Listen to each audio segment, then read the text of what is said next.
Madame, Monsieur, bonsoir. Je vous le disais, nous ouvrons ce journal avec le 17e et dernier comité des signataires. Il commence ce soir pour nous à Paris, à Matignon, sous la présidence du Premier ministre. Angélique Souche, vous êtes à Paris en direct avec nous et vous suivez les débats pour nous.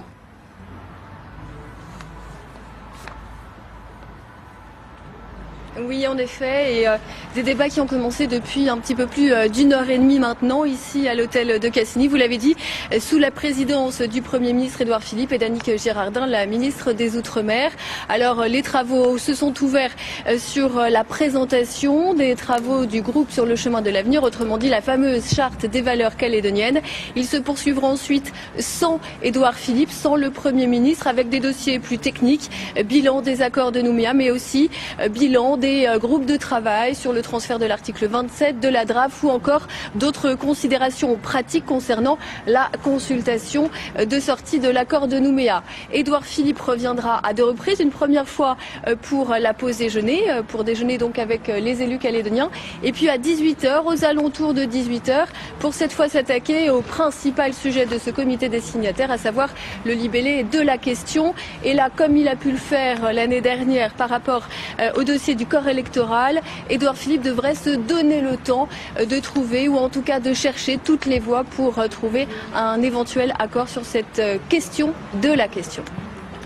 Merci Angélique pour toutes ces précisions. Alors, que peut-on attendre de ce 17e et dernier comité des signataires? Difficile à dire encore, une chose est sûre, la réussite de ce rendez-vous sera jugée sur 2 points essentiels. Angélique Souche nous en parlait, la rédaction de la question du référendum et la charte des valeurs calédoniennes, 2 sujets qui continuent de faire débat. On retrouve Angélique Souche qui a rencontré les délégations à Paris. Mettre à profit ce dernier échange privilégié pour sinon convaincre, en tout cas sensibiliser l'État, car c'est bien lui qui, in fine, aura le dernier mot sur la formulation de la question posée le 4 novembre prochain. Une question qui, pour les républicains calédoniens, doit être simple et directe. Ce qu'on veut, c'est qu'elle soit la plus claire possible. On sait bien qu'en Calédonie, malheureusement, les ambiguïtés génèrent des conflits. Donc on souhaite que la question permette aux Calédoniens de s'exprimer entre l'indépendance et le maintien dans la France. Une position partagée par le MPC, le Rassemblement Les Républicains, mais qui se heurte à celle de l'Union calédonienne. L'UC qui exige que la question reprenne le concept de pleine souveraineté. Un compromis est-il possible dans ces conditions? Les avis balancent entre espoir et scepticisme. Si tout le monde partage notre souhait d'un référendum clair et loyal, ce que je peux penser être le cas de la majorité, en tout cas des personnes qui seront autour de la table, je ne pense pas que ce soit impossible d'imaginer qu'on arrive à trouver un accord. On craint, nous, que les choses se sont raidies ces dernières semaines et il va être difficile donc de trouver un accord. Et donc, nous plaiderions pour qu'on reste dans un premier temps sur la méthode. La charte des valeurs calédoniennes rédigée par le G8 devrait elle aussi occuper les débats.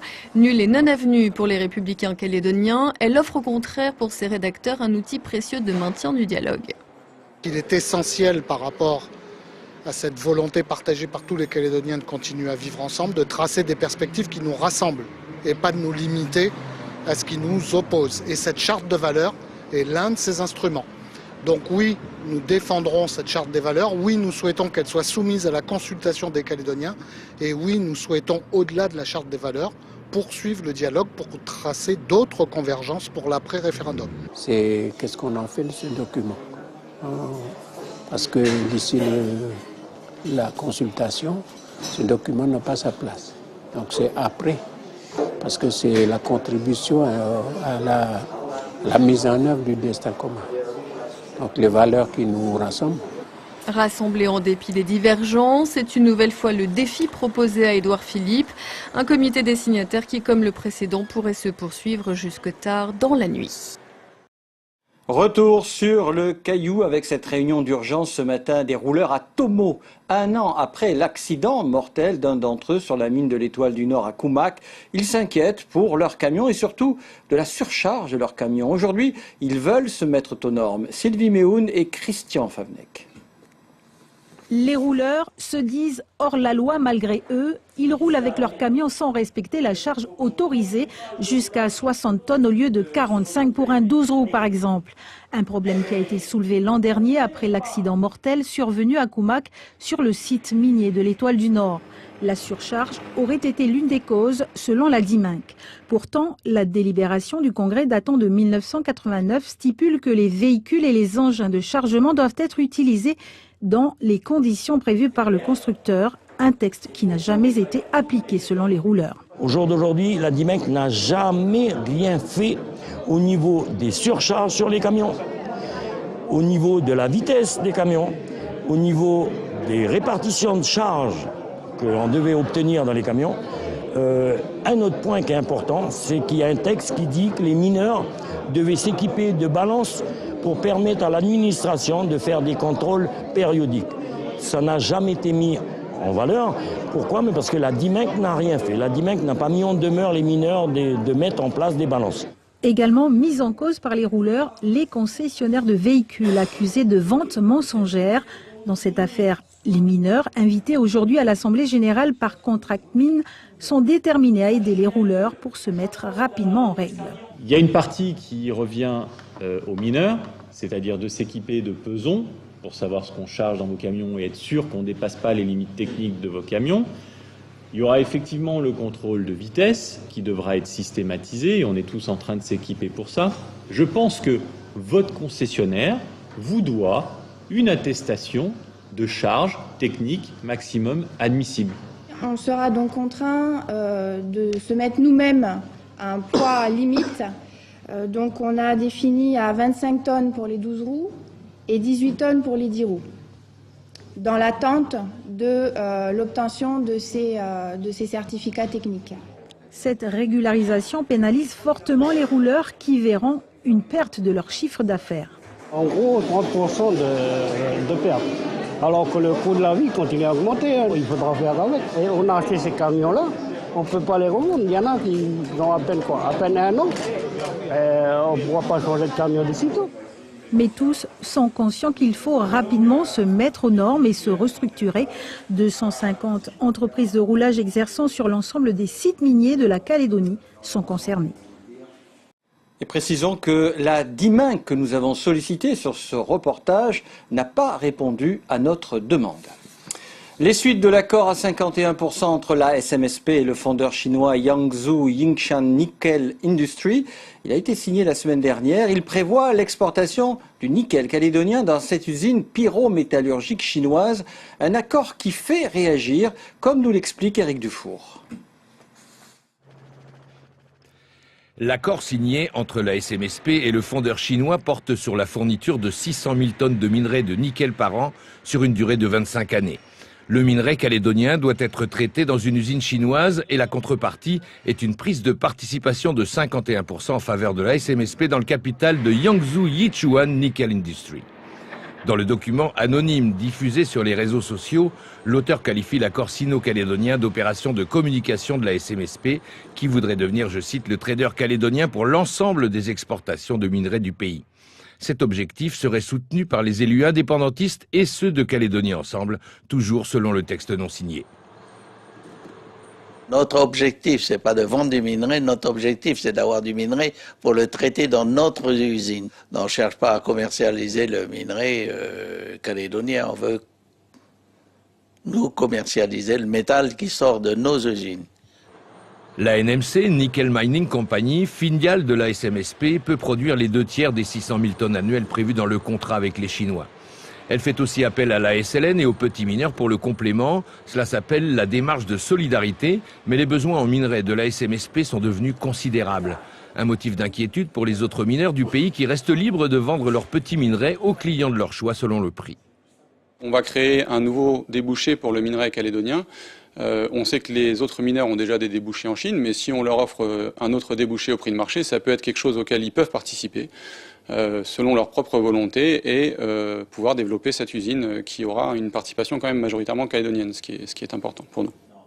La voici, l'usine chinoise. Avec l'extension envisagée, elle peut atteindre 4 fours, un pari osé sur l'avenir.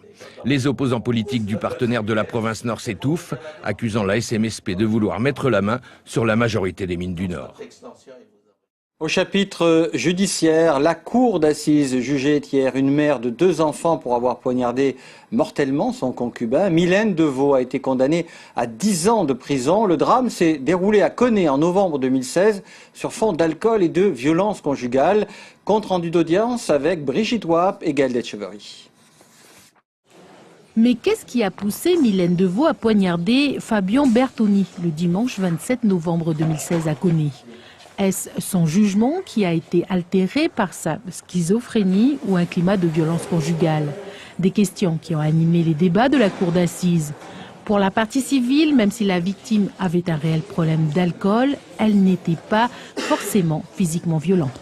Il n'y avait pas, à mon sens, de violence physique. La seule trace de violence physique qu'on trouve dans ce dossier, c'est un certificat médical qui remonte à 3 ans et demi pour une gifle. Donc on ne peut pas vraiment parler d'un contexte de violence conjugale au moment des faits. En revanche, il y avait, et ça c'est rapporté par différents témoins, beaucoup d'engueulades au sein du couple. Pour moi, Mylène Devaux ne peut pas se présenter comme une femme battue dans cette affaire. La défense avait demandé la requalification des faits en coup mortel, demande qui n'a pas été suivie par les jurés qui ont retenu l'homicide volontaire et condamné Mylène Devaux à 10 ans de prison. Elle a une pathologie qui ne lui permet pas de se projeter dans l'avenir et qui ne lui permet pas d'envisager réellement les conséquences de son acte. Et c'est là où la qualification retenue est assez troublante. Je pense que c'est très troublant aussi pour l'image envoyée aux femmes battues. Ça aurait été l'occasion de leur montrer que la difficulté quotidienne pouvait être prise en compte sans pour autant aller sur une impunité. Un dossier dans lequel l'alcool et la violence sont une fois de plus la toile de fond d'un drame familial.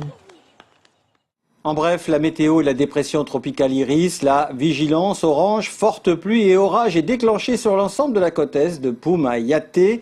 Le reste de la grande terre est en vigilance jaune. À noter qu'à Tio, le maire a décidé de fermer les écoles ce mardi à 13h en raison des intempéries. Et puis à noter ce chiffre du jour, à présent 110 millions de francs pour les agriculteurs, un montant d'indemnisation suite au passage de FEI et Gita en janvier et février dernier. La dépression tropicale modérée FEI concerne 20 communes, le cyclone Gita 2 communes. C'est la caisse d'assurance mutuelle agricole qui est chargée d'effectuer les versements individuels.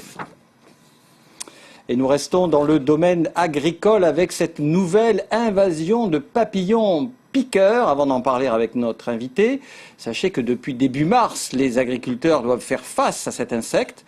C'est une véritable hécatombe de fruits pour les vergers calédoniens. À la fois beau rail, moins doux, certains exploitants ont presque tout perdu. Ils s'inquiètent car le seul moyen de lutte reste la protection avec un filet. Or, cette méthode australienne reste très onéreuse. Jean-Noël Méraud s'est rendu sur une exploitation. Les premières chenilles ont été détectées fin février aux abords du marais fourni à Guarodeva. Une forêt d'érythrine qu'affectionnent particulièrement les larves de papillons piqueurs. Les agents de la chambre d'agriculture lancent immédiatement l'alerte. On a le cocon. Quand il va sortir, il va émerger. On aura un papillon de cette taille-là. On le reconnaît bien au niveau de des ailes antérieures, où on a bien, il est orange avec une tache en forme de rein sur l'aile antérieure. Et ce sont ces papillons-là qui vont aller piquer les fruits. Touriman Soukardi en a subi l'amère expérience. En 2 semaines, les raids nocturnes des papillons piqueurs jettent 3 hectares d'agrumes à terre. L'entreprise risque aujourd'hui de chuter elle aussi avec le fruit de son labeur. Il n'y a plus l'argent rentré. Tous les 3 mois, il faut payer les RIAM. Mais là, on va payer comment là maintenant? Il n'y a plus de fruits. Nous puissions prendre l'argent de la retraite pour payer les RIAM. Seule solution, les filets de protection. À Tia, à la fois, Yann Souris-Laverne retarde leur installation pour cause d'intempéries. Il a déjà perdu 13 hectares d'oranges au moment où il couvre ses premiers arbres. Là, aujourd'hui, la seule solution qu'on ait trouvée, c'est la protection physique des arbres. Donc, il y a ce système-là où on pose le filet par-dessus les arbres. Autrement, il y a des systèmes où on peut mettre des supports pour les mettre au-dessus, comme on peut trouver chez certains agriculteurs. Mais moi, dans mes conditions, avec les surfaces que j'ai et puis les risques d'inondation, ce système-là n'était pas viable. Donc voilà, c'est ce système-là qui est assez simple, qui n'a pas beaucoup d'infrastructures, à part l'achat du filet, qui représente quand même 25 millions d'investissements pour protéger 17 hectares. Bien que la province sud propose une aide à l'achat de ces filets, tout le monde ne peut pas se les offrir. Ainsi, M. Tokiman risque encore de perdre la récolte suivante, même s'il garde la pêche. Lise Leroy, rebonsoir. Quand on voit le reportage, c'est quand même très grave cette invasion de papillons piqueurs. Bah, ça fait énormément de dégâts. Hein. C'est récurrent, c'est tous les ans? Alors normalement c'est un cycle qu'on a sur 4 à 5 ans. Maintenant on se demande si avec le réchauffement climatique on n'aurait pas un cycle qui se raccourcit et du coup des populations qui sont susceptibles de venir chaque année. Là on a eu 2015, on a eu 2016, en 2017 il y a eu quelques attaques mais c'était moins fort. Là 2018 on se retrouve dans une période où ça explose. Alors justement, votre travail de doctorante propose de piéger ces insectes ravageurs avec des odeurs. On peut parler de pièges à phéromones? Alors les phéromones, c'est pas pareil. Pas pareil. Vous, c'est les odeurs. Voilà, moi c'est plus les odeurs de fruits, ce qu'on appelle les odeurs globales. Les phéromones, c'est plus des attractifs sexuels. Alors comment vous allez faire, vous, pour fabriquer ce piège à odeur? Alors pour fabriquer un piège à odeur, il faut déjà capturer l'odeur d'un fruit. Donc il faut, voilà, c'est une manip qu'on fait sur 24 heures, on capture l'odeur. Après, on utilise des outils assez performants qui nous permettent ensuite d'avoir une carte d'identité et de savoir quels sont les composés que l'on a dans une odeur et parfois quelles sont les concentrations. Et donc, c'est un peu d'écologie chimique, vous voulez préserver l'environnement en même temps? C'est ça, ben, c'est tout à fait de l'écologie chimique. C'est exactement l'étude des odeurs et le comportement qu'ont les insectes vis-à-vis de ces odeurs. Et vous savez déjà quelles odeurs, par exemple l'odeur de, on va prendre un hasard, de santal, du vétiver, qui peut attirer pour piéger, ou vous ne savez pas encore? Je vais vous dire, à l'heure actuelle des résultats, je ne pourrais pas savoir. Maintenant, si on se base sur la bibliographie, on se dit que dans une orange, il y a quand même des molécules qui sont censées attirer le papillon. Maintenant, à savoir lesquelles, ça dépend de l'insecte, ça dépend de l'odeur même, des concentrations, etc. Donc, ce qui veut dire que vous êtes pour l'instant dans la phase laboratoire? Oui, tout à fait. Alors donc, vous allez résoudre l'équation quand vous savez? J'aimerais bien résoudre l'équation. Après, un travail comme ça sur 3 ans, c'est très ambitieux, hein. Ça demande énormément de travail. Bon, je suis là pour ça aussi. Mais là, pour le moment, on a déjà fait tout ce qui était physiologie, description des antennes, comment ça fonctionne. Maintenant, ce qu'il faut savoir, c'est décrypter toutes ces odeurs, faire des tests de comportement et ensuite tester tout ça, laboratoire et champ. Une dernière chose, vous avez remporté le prix de l'Université calédonienne sur votre thèse, hein, oui. Et vous allez reconcourir en France, hein, c'est ça? Oui, pour la demi-finale la semade prochaine. Alors, vous espérez quoi? Gagner quoi? Oui. Moi, j'espère la finale, hein, forcément. Et vous allez gagner quoi? De la notoriété? La notoriété, puis ça aide aussi à la communication du sujet. Voilà, en parler, c'est important. Montrer qu'il y a un travail dessus, c'est très important aussi. On vous souhaite bonne chance, Lise Leroy. Merci. Merci pour avoir accepté notre invitation. Il n'y a pas de quoi.